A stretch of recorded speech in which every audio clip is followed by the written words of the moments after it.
tema é Inovação Financeira Multiativos, construindo a rede de responsabilidade regulamentada RLN. Com João Paulo Pereira, da Microsoft. Boa tarde a todos. Espero que você não esteja cansado de mim, mas eu vou falar de um tema aqui bem interessante e rápido, tá? É um tema complexo, só que rápido. No final, vou chamar meus amigos Davi Cunha e Amani, da Sevencom, para participar aqui da palestra. Vou falar rapidamente aqui de mim, tá, meus amigos? Sou professor, não falei aqui nos últimos... adoro orientar alunos, tenho trabalhado aí com muito essa questão aí do Real Digital e todo o background aí de AML, tá? Então, esse é um pouco do trabalho que eu tenho realizado aqui na Microsoft, tá? E aqui é um pouco do resumo do que vocês não estão conseguindo ver muito aqui, mas aqui é um pouco dos pilotos que a Microsoft tem participado, tá? BBC, Banco ABC, Interelo, Caixa Econômica, Bradesco, B3, apoiando tanto na plataforma de tecnologia como no criação e hipótese de novos modelos de negócio, tá? Antes de começar a falar um pouco, tentar explicar aqui um pouco uma diferença aqui, você que eu acho que a maioria aqui sabe, né? Mas alguns não. Então a ideia aqui é tentar identificar um pouco do que é o ecossistema aqui que está sendo construído aqui no Brasil. Então, é um pouco aqui de ativos tokenizados. Então aqui pode ser até mesmo representado aqui por algumas stablecoins. Tem aqui um pouco de CBDC, que aí é a nova moeda aqui, o Drex de varejo, o Drex de atacado. E o banco, ele pode ser um canal de integração aqui, por exemplo, com o mundo Bitcoin, Ethereum e assim por diante, tá? Então, de novo, né, o banco, ele está ali no centro, no coração do ambiente para fazer essa interop entre diferentes moedas, tá? Então, isso é um ponto crucial. Para quê? Para poder explicar esse ambiente que está sendo construído. Essa arquitetura é aquela que eu tenho falado muito, que o BIS colocou como novo, né? Então você tem um ledger do Banco Central conectado aqui com o ambiente privado e de ativos digitais, sempre regido aqui por contratos inteligentes. Então esse é um pouco do que o Banco Central fala muito, de você ter um ambiente de execução aqui baseado em programabilidade. E aqui é uma arquitetura mais comum, em duas camadas, onde o Banco Central ele se comunica com os bancos, né? Uma IP, aqui no Brasil você tem umas IPs. Por exemplo, no grupo da BBC tem PicPay, tem Stone, que também estão ali no ambiente do ecossistema. Somando essa arquitetura C com aquela arquitetura B, nós começamos a construir uma RLN ou a plataforma do Drex. Então, aqui que começa a brincadeira interessante. Vou falar rapidamente aqui o que a Microsoft tem feito, tá, meus amigos? Interoperabilidade em qualquer camada. Não sei se estão conseguindo ver aqui, mas aqui os ambientes centralizados. Coloquei até o símbolo do Pix aqui, mas poderia ser Swift. Tem o ambiente de interoperabilidade com as DLT permissionadas. E aí, para um futuro próximo, as DLTs não permissionadas. Aqui, obviamente, não sei se você ouviu falar da Digital Asset e da Canto Network, baseado lá em DAML, que aí é um blockchain de FSI, e a Fireblocks, que é um parceiro aqui de longa data, tem vários papers aí de proteção, de multi-party computation e outros itens, tá? Agora, eu queria que vocês vissem em totalidade aqui a camada 1, mas ela está protegida aqui pelos bancos, mas essa camada 1 é a camada do piloto que nós estamos testando. Então, é o nó do Banco Central Ambima Selic conectando hoje com 16 entidades financeiras. O que eu sempre falo, e isso foi testado na Austrália, por exemplo, é criar uma camada de confidencialidade com encriptação em hardware para comunicar os nós e se comunicar da camada 3 até a camada 5 já é um ambiente dentro do banco, por exemplo, tá? Então aqui, imagine que nós criamos aqui um ambiente onde eu possa ter uma camada de APIs que possa se conectar com a sua atual plataforma de tokenização, de crédito, de crowdfunding, microcrédito, nanocrédito. Eu falo nanocrédito porque eu trabalhei no México já trabalhei com empréstimo de 50, 100 pesos, tá? E aí você faz uma comunicação aqui com o core bancário, você faz uma integração com offline payments, por exemplo, aqui se conecta aqui com Fireblocks ou com GID.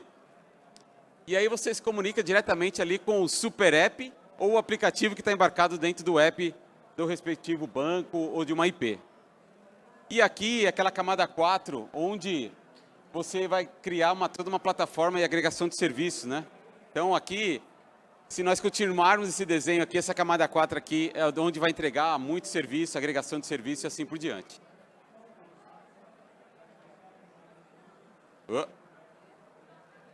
No final das contas, por que eu falo bastante de privacidade, meus amigos? Esse aqui é a transferência do João para Maria, por exemplo, do banco A para o banco B. O Banco Central, num ambiente como esse, de RLN, onde eu tenho uma camada 2, baseada em criptação em hardware, o Banco Central, ele só vai ver o balanço das reservas. Ele não precisa saber do João, da Maria, do Pedro, do Tiago e da Mariana. Esse é um pouco o que rege aqui, esse ambiente aqui de privacidade. E aí eu vou explicar alguns testes. Veja que esse ambiente aqui de ecossistema do Drex, ele está bem similar à visão do Banco Central. Veja que aqui nós temos uma camada aqui de DLT, ali toda aquela parte do Unified Ledger, tem toda uma camada de protocolos, de câmbio, crédito, aqui que vão nascer a maioria dos grandes negócios, e aí até chegar no Super App. Então, depois que eu faço agregação de serviços, depois que eu faço toda uma camada aqui de protocolo, quando eu lembro aqui a IoT, eu lembro de um caso de uso bem interessante, que é tokenização de boi.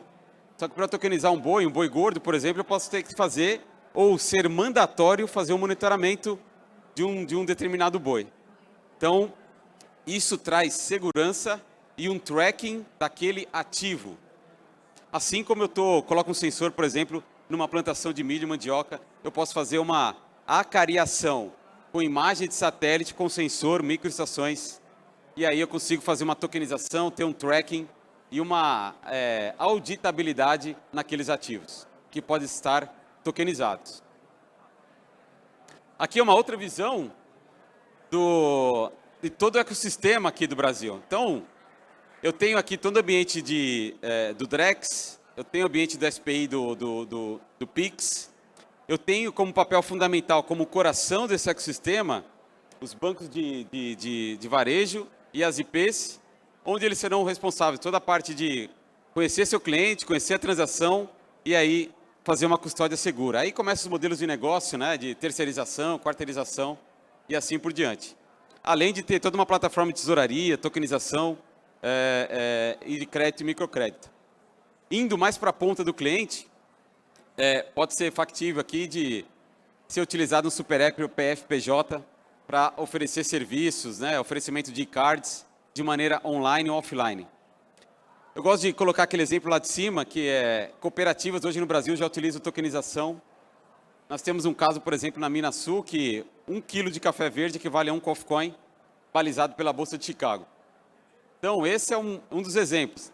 Agora, imagine que eu tenho ali no Super App, ali eu consigo oferecer para um quilombola tokenização de mandioca, e parte dessa produção eu posso criar um marketplace, e toda a parte de tokens verdes eu consiga negociar, por exemplo, na Air Carbon Exchange. Aqui já abre, por exemplo, outras possibilidades. Quando eu falei em outros painéis aqui que existe a possibilidade aqui dos bancos, né, ou de data center, por exemplo, não tokenizarem ou não comprarem mais créditos de carbono. Aqui é um fluxo que pode ser alavancado dentro desse ecossistema. E aí tem toda uma tokenização, né? Aqui parte de interoperabilidade com Pix, interoperabilidade com Open Bank e assim por diante. Tá? Aqui, por exemplo, é um exemplo de plataforma de custódia e tokenização. Aqui é um exemplo, uma arquitetura que eu desenvolvi ali com o pessoal da Fireblocks, tem toda uma parte aqui de wallet, hot, code, toda a parte de integração, inclusive com a integração com redes, vamos dizer assim, não permissionadas. Por exemplo, com Bitcoin, Ethereum, aqui outras 40 blockchains, tá? E aqui na ponta direita, não dá para ver direito aqui, mas tem o ambiente do Drex, o ambiente de tokenização. E na ponta esquerda, toda a interface do Super App, web, mobile, APIs com os bancos. E aí, trazendo um pouco, essa apresentação é do Banco Central, que é a parte aí do ritmo de inovação aí que o Banco Central tá imprimindo. E aí, o Super App ele entra como uma agregação. A Microsoft tem trabalhado no framework do Super App já fazem há 2 anos, e faz total sentido eu ter uma gama de serviços onde eu posso utilizar o Pix para transferir, o Drex, o Real ou qualquer outra moeda que eu queira fazer qualquer tipo de transação. Então, estou agregando serviços dentro de um ecossistema. Então, esse é o framework da Microsoft, onde eu tenho um B2B, B2B2C, eu tenho na mesma plataforma ambiente para fazer criação e inventário de crédito de carbono, eu posso ter todo o KPI regulatório, eu posso ter vários tipos de moedas ou plataformas para ser utilizadas. Eu tenho um conector para o Real Digital, para o Drex, eu tenho uma Crypto Wallet, eu tenho um Virtual Ledger e eu tenho o OpenAI, que pode influenciar todo esse Super App. Qual que é a ideia do Super App? É manter o cliente na jornada do banco ou da IP. Não importa se ele quer marcar um cinema, se ele quer comprar uma cerveja dentro do marketplace aqui. E aí ele vai poder, no futuro próximo, utilizar o Drex para pagar. Benefício social e assim por diante, tá? Esse aqui eu trato com carinho, que é uma plataforma de nano e microcrédito. Ele é como se fosse um child app, um mini app dentro do Super App. E aí ele trabalha tanto para PF como para PJ. E ele entra num conceito de crowdfunding para diminuir o risco do banco, ofertar crédito e tentar de maneira fazer uma integração com outras participantes dentro de um ecossistema de nano e microcrédito. São possibilidades. E aí entra todo um fluxo aqui de autorização, QIC, QIT, pré-aprovação. E aí, no final das contas, toda essa informação pode ser baseada em consentimento, onde eu entro aqui já no mundo de Open Finance, onde eu vou trabalhar aí com o OpenAI para gerar insights daquelas requisições de empréstimo. Agora eu vou pular rapidamente do que está sendo feito, o que foi feito na Austrália e o que poderia ser replicado para o Brasil. Se vocês verem, é uma arquitetura muito similar da que foi feita aqui no Brasil. Então, eu tenho um ambiente L1, uma Layer 1, baseado em Quorum, é a CBDC Network, tá? E aí eu tenho um ambiente Layer 2, assim como eu mostrei para vocês aquela RLN lá no começo. Então, eu tenho um ambiente baseado em nós de computação confidencial, com processadores Intel SGX ou AMD, onde eu mantenho toda uma mitigação de risco das contrapartes, tá? Isso aqui nós utilizamos tanto para debenture como para automatização de empréstimos, títulos de empréstimo. Isso aqui é uma arquitetura mais, vamos dizer assim, mais palatável, tá? Para entender. Então, você tem um ambiente conectado ali, uma CBDC Wallet, CBDC Application, conectado diretamente na Layer 1. Você tem ali toda a parte do fornecedor daquele empréstimo. Você tem a conexão ali para o Market Data. Mas o ponto principal aqui, o coração, é provar que esse ambiente de confidencialidade baseado em hardware, ele pode ser aplicado aqui no Brasil. E aí você mantém de novo, né? Quais são os grandes benefícios? Mitigar risco. Mitigar risco e a questão de contrapartes, tá? Não consigo explicar isso aqui em poucos minutos, mas esse daqui foi o fluxo realizado para essa parte aqui esse fluxo aqui de depósito desses ativos aí de empréstimo, tá?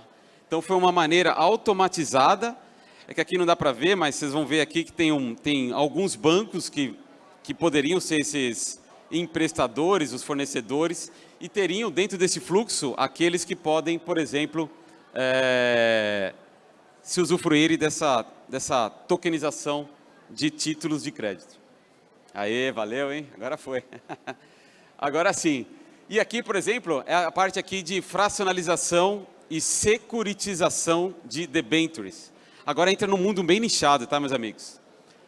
Tenho falado com alguns bancos aqui de investimentos aqui do Brasil que eles falam muito de ressecuritização, além da securitização, e como que o processo de tokenização pode facilitar esses debentures, esses títulos de dívidas não seguros. Como que uma tecnologia pode facilitar que uma debenture AAA, uma debenture AA aqui podem se interoperar. Então aqui, que eu tenho falado para vocês o tempo todo tem toda uma parte aqui dos bancos que vão ficar livres, né, para fazer toda a parte de trade, de vendas, porque eles confiam no ambiente de confidencialidade. Fica meio redundante, né? Gostaram dos modelos de negócio aqui? Aqui, rapidinho, acho que falei várias possibilidades ali, mas o que eu gosto muito, que poucos esquecem, é a fidelização, tokenização de boi, os green tokens, tokenização de dados, precatórios, projetos de imóveis, tokenização de recebíveis, boletos, cartões de créditos. Esses são mais comuns. Eu acho que outro consórcio comentou aqui bastante tokenização de viagem, de assentos, para você ter essa facilidade de troca. Quem nunca passou por burocracia quando perdeu uma viagem, assim por diante. Esse caso de uso eu gosto muito. Tenho trabalhado muito com a Fireblocks e com a GID para criar um ecossistema de pagamento offline. E o pagamento offline pode ser entregue de várias maneiras. SIM, eSIM, smart cards, wearables, sensores, cartões. A GID no Lift Challenge, antes do Drex, ele entregou, por exemplo, um cartão, inclusive, lá para o Fábio Araújo, para fazer o dual offline. E olha que interessante, eles também, nós, né, estamos preocupados com a parte do POS e dos pagamentos dentro do e-commerce, porque toda a parte de adquirência e subadquirência precisa entrar nesse fluxo aqui de pagamento com um cartão offline. Rapidamente, tenho trabalhado bastante aqui até comentei no outro painel, com a Hansa. Desenvolvemos aqui uma arquitetura simples para... Essa aqui foi uma arquitetura original. Nós utilizamos o Tessera para fazer a privacidade dos dados, tá? E no final das contas, quem que nós colocamos aqui? O CCF, que é vamos dizer assim, é um DLT permissionado criado pela Microsoft para você fazer todo o REST das informações. Essa arquitetura... vamos dizer assim, foi invalidada ali pelo Banco Central por um primeiro momento, e aí o que comecei a trabalhar? A Microsoft desenvolveu um ZKP chamado Nova, onde nós conseguimos aqui uma prova de conceito interna, provamos que o ID daquela transação, daquele usuário, ele pode ser mascarado. Foi omitido, aí podemos usar qualquer tipo. Então aqui, qual que foi a ideia aqui? Fazer qualquer tipo cada campo, né, daquele payload é possível você manter um ambiente de privacidade. E aí, não tenho como explicar para vocês, mas essa solução ele chama Recursive Snark, tá? E aí a arquitetura muda um pouco. Então eu removo o Tessera, que poderia ser um cluster separado, para um ambiente onde eu vou mexer aqui tanto com a parte de commitment proof, e aí fazer algumas alterações nos contratos inteligentes. E no final das contas, o ambiente Bezo, nó do Bezo, ele está em nó de computação confidencial e no final das contas eu continuo utilizando o CCF. Aqui é uma arquitetura híbrida e combinada e integrada para manter um ambiente de segurança.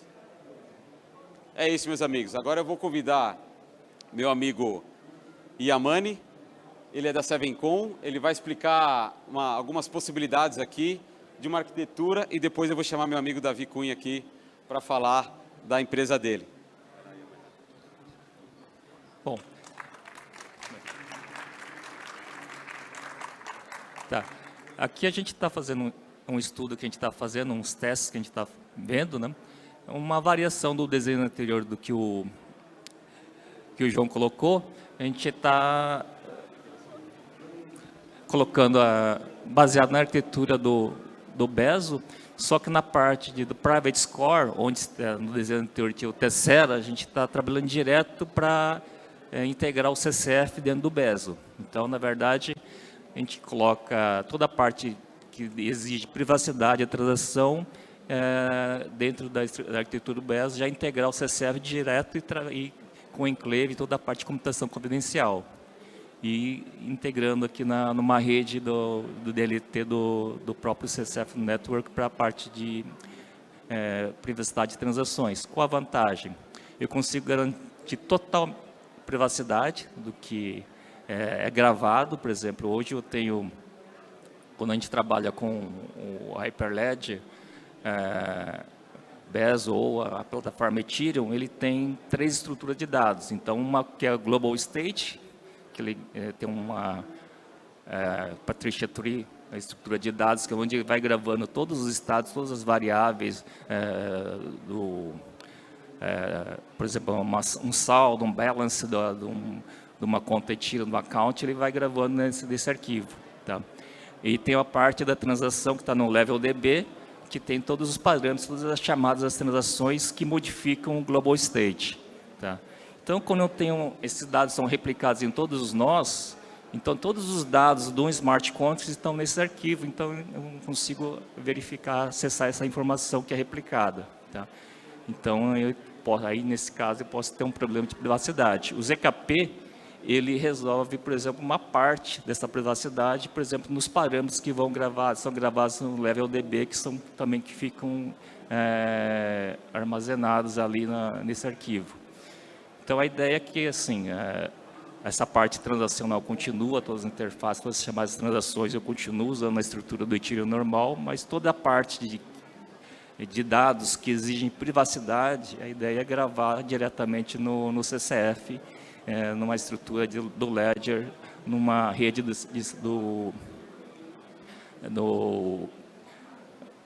em computação confidencial.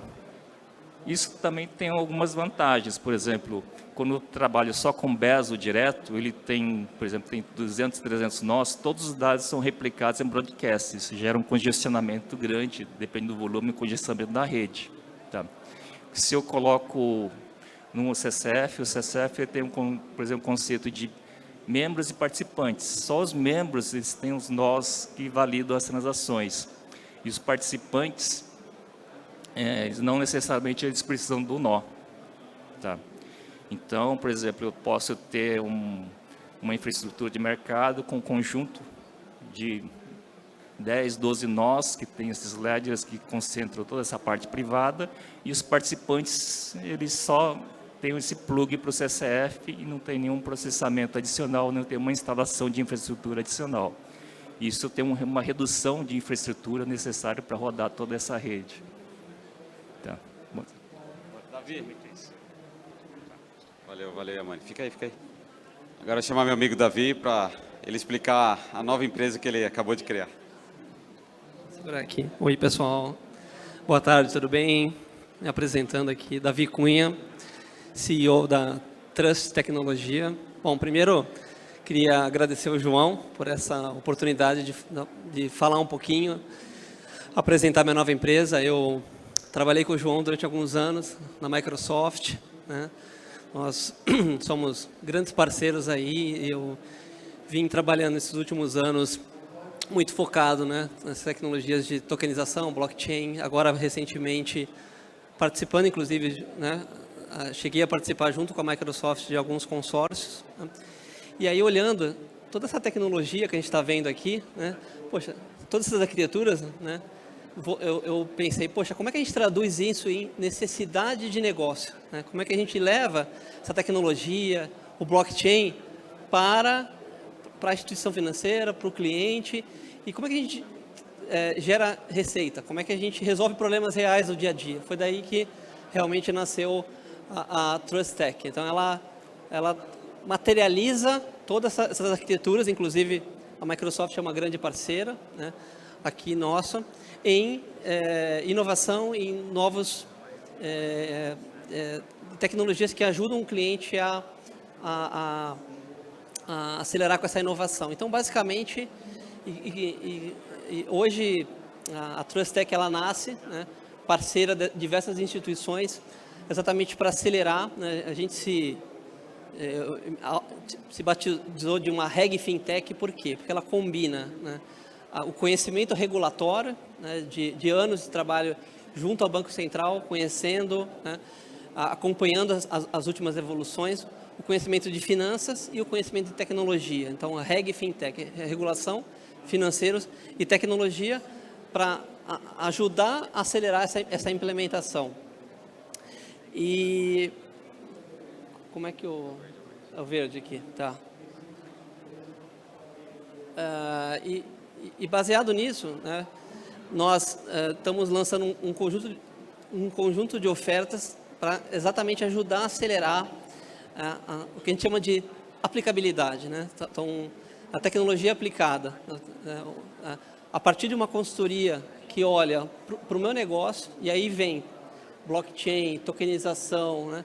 A partir de casos reais, concretos. Então, aqui entra muito todo esse conhecimento, essas arquiteturas, todo esse know-how nosso, né? Em Real Digital, Drex, né? RLN. Nós somos hoje, provavelmente, a primeira empresa que também olha, né? Especializada em RLN no mercado brasileiro, né? Então, o nosso propósito está exatamente em conhecer o mercado, apresentar essas ofertas de valor, né? Traduzir isso num piloto, né? Olhando principalmente para o negócio, né? Pô, legal, blockchain é um baita desafio tecnológico, mas como que a minha área de crédito ganha dinheiro com novos produtos tokenizados? Como é que a minha área de risco conhece melhor o cliente, mitiga o risco, né? Usando essa tecnologia? É ali que a gente pode ajudar a fazer essa tradução. E aí lançamos o conceito que eu chamo de CPO as a Service, porque não basta conhecer do negócio, tem que participar do processo de construção, trazer esse know-how, tanto regulatório, financeiro, para o processo de construção de uma nova plataforma, né? Sempre com muita tecnologia aplicada, né? E aqui o nosso conhecimento já faz essa tradução, quase que no modelo turnkey, para a tecnologia, né? E aí, muito das nossas parcerias, nós já trazemos uma série de ofertas já de produtos, tanto voltados para, por exemplo, blockchain, né? Ofertas de Enterprise Blockchain as a Service, assim como também soluções e ofertas para a própria parte do piloto do Real Digital. Então, se eu quiser testar, conhecer hoje, experimentar, já usando a tecnologia do Real Digital, a gente consegue entregar, montar uma estrutura, montar um piloto muito rápido para vocês, e mais do que isso, né? Não só a tecnologia, né? Fazer essa conexão com o negócio, então a gente consegue desenhar o processo fim a fim, né? Um outro produto que nós estamos acabando de lançar é o que a gente chama de tokenização as a service. Então, é um modelo que combina, né, todos esses aceleradores de tecnologia, mas estruturado para a gente poder lançar um MVP de tokenização. Então, eu quero tokenizar por exemplo, pegar aqui um recebível, quero tokenizar um precatório, quero tokenizar um ativo que pode virar no futuro uma renda fixa. Então, a gente já tem toda uma estrutura que permite acelerar esse processo de construção e trazer a tecnologia embarcada. Bom, é isso. Eu vou deixar aqui meu contato, a quem quiser bater um papo comigo, conhecer um pouquinho mais dos princípios e valores da empresa. Agradecer aos parceiros aqui, Microsoft, Sevencom, né? R3 aqui, nosso parceiro também. E deixar aqui meu contato, quem quiser bater um papo, conhecer um pouquinho mais da empresa, agradeço. Obrigado, pessoal.